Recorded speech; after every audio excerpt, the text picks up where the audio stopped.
Muy buenos días, agradecemos al Señor en esta mañana que nos conceda una vez más la oportunidad de disfrutar de sus bendiciones. Y queremos nuevamente volver a compartir con ustedes una breve meditación acerca de Cristo a través del tabernáculo.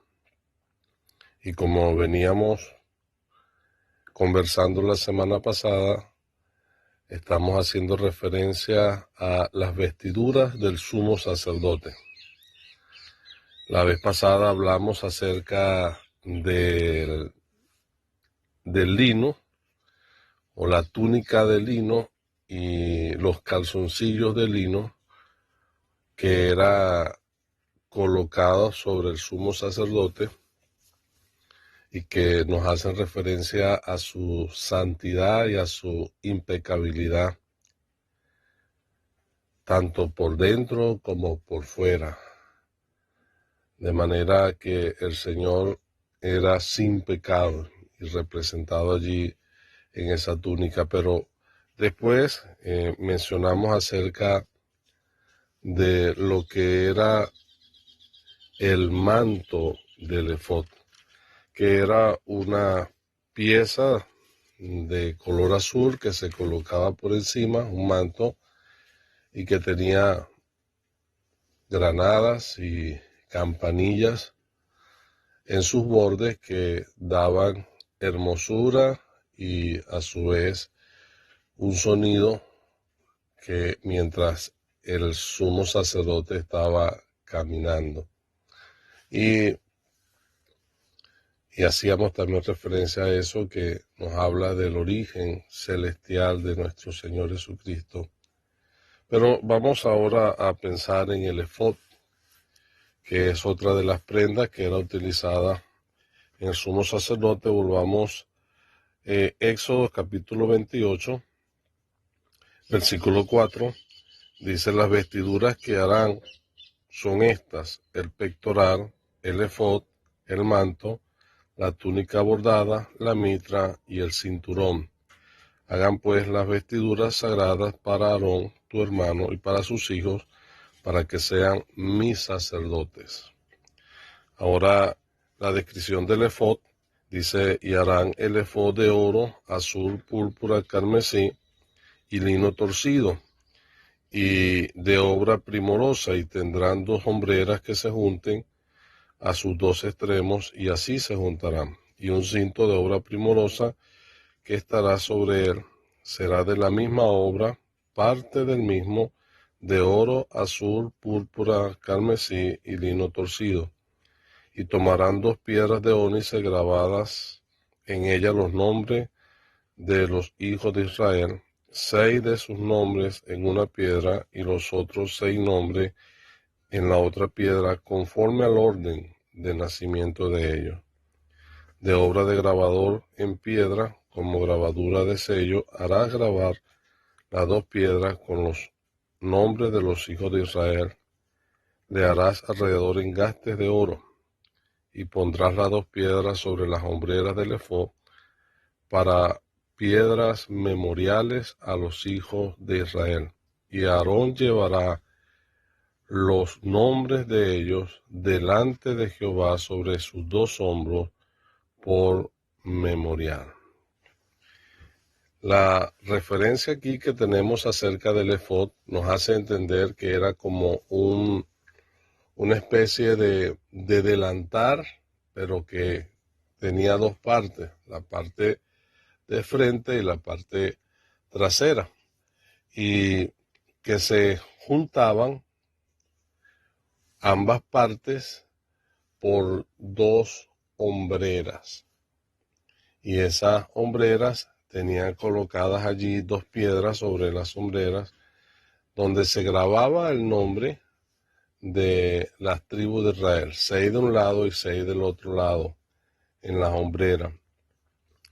Y que dice allí que esas hombreras eran para memorial de los hijos de Israel, y que Aarón iba a llevarlos sobre sus hombros cuando él estuviera en la presencia de Jehová. Y allí hay una hermosa figura del Señor Jesucristo Ese efod con las características que tenía, de alguna manera nos revelan esas glorias de Cristo, representados allí en los colores y en los materiales con que fue hecho. De oro, recordemos siempre su divinidad; azul, su origen celestial, su procedencia del cielo; púrpura, que nos habla de su realeza; carmesí, que nos habla de su sacrificio, su sangre derramada; y lino torcido, de su santidad. Características que el Señor Jesucristo va a demostrar como sumo sacerdote. Y en cada una de ellas nos hace pensar en lo que eran sus funciones sacerdotales, pensando que el Señor Jesucristo, como sumo sacerdote, se presenta ante Dios, y Él mismo es Dios manifestado en carne. Y eso nos lleva a pensar en el oro allí, de su deidad, de su divinidad. Es un hombre, pero también es Dios.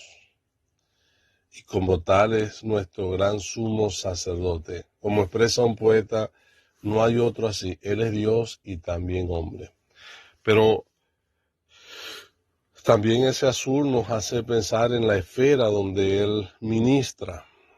Él está en los cielos y es allí donde Él intercede por medio de nosotros. O intercede a favor de nosotros. Y el Señor Jesucristo entró en un santuario o un templo no hecho de mano, sino en el cielo mismo, allí en ese lugar santísimo. Entonces ese azul nos hace recordar esa verdad. También el púrpura, Él es rey, y una característica que es maravillosa y que pertenece al orden sacerdotal de Melquisedec, como Melquisedec dice que Melquisedec era sacerdote y rey. Y el Señor Jesucristo, aunque es nuestro gran sumo sacerdote, Él es rey. De manera que nos hace recordar también que Él nos ha hecho para nuestro Dios reyes y sacerdotes. Las dos funciones que el Señor está demostrando allí, rey y sacerdote. Pero también dice que es de carmesí, y eso nos hace pensar en que Él se ofrece y se ofreció delante de Dios en los cielos, no con sangre ajena, sino con su propia sangre. Él mismo era la ofrenda de expiación por nuestros pecados. Y es maravilloso pensar en eso, en la suficiencia del sacrificio del Señor Jesucristo, que es un sacerdocio eterno. Pero dice también, y lino torcido. De manera que también nos hace pensar en la santidad y en la perfección de su persona. Ese manto o ese efod colocado sobre el manto contrastaba entonces el blanco y sobre ese blanco ese azul que era el manto, y sobre el azul del manto esa otra pieza que era el efod, de esos diversos colores, y que era amarrado así ese efod o ceñido al cuerpo con un cinto que era de las mismas características del efod, de azul, oro, púrpura, carmesí, lino torcido. Y eso nos hace pensar en la fuerza del Señor, el poder de su obra. Y esas hombreras allí nos lleva a considerar también acerca de esa fuerza, de la firmeza y la seguridad que tenemos en Cristo, porque la obra que Él ha hecho es una obra que se mantiene firme. Pero es maravilloso, Él como sumo sacerdote nos lleva en su hombro. No solamente llevó aquel día el pesado madero de la cruz, no solamente cargó sobre sí el pecado de todos nosotros, ahora Él, cual sumo sacerdote, nos lleva en sus hombros. Él se hace responsable por nosotros. Él es la fortaleza de nosotros. Pero también eso nos lleva a pensar en que Él se hace cargo de nosotros. Él está dispuesto a llevarnos hasta los mismos cielos, como la figura que usó Él acerca del pastor, que puso su oveja, la oveja sobre sus hombros y la llevó al redil. Así Él lleva a cada creyente sobre sus hombros, siendo Él la fortaleza de cada creyente. Qué maravilloso es pensar en nuestro gran sumo sacerdote. Y esa prenda maravillosamente nos habla de características de la gloria de ese bendito ser. Vamos a detenernos allí y la próxima semana continuaremos hablando acerca de los otros partes de las vestiduras que corresponden al sumo sacerdote. Que el Señor añada prosperidad con su palabra. Amén.